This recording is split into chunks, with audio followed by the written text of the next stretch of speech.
4 frases proibidas que todo mãe neste para de falar seus filhos antes que seja tarde. Se você para os filhos avançam na vida de manhã serão só melhor, o mestre para de falar as coisas ali. Primeiro, tá bom preocupa, não tá fazendo a função como mãe é fazer o filho ser autônomo e independente. A hora que você fazer por coisa, por exemplo, sempre que é neste, você marcar consulta, você fazer comida, você tomar conta de neto, você te deixa desenvolver a responsabilidade, fazer de vez em quando, fica mal, mas toda hora bom, você está ajudando.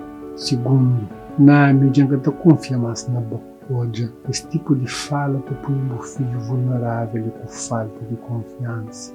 Confiança é base para o filho prosperar. Vamos aqui a boa que assim o irmão. Essa terceira frase de destruir a autoestima do filho e só te cria discórdia e competição entre eles. Acredita que o filho pode seguir sem vida te sentir inferior que está achando ele é capaz. Evita comparar os filhos, é a melhor coisa que você faz. O ingrato, que mestre da morte.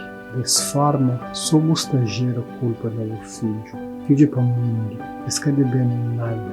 Lembrando a função de dar aos filhos ferramentas para o mundo, para que depois da cabeça usa com consciência.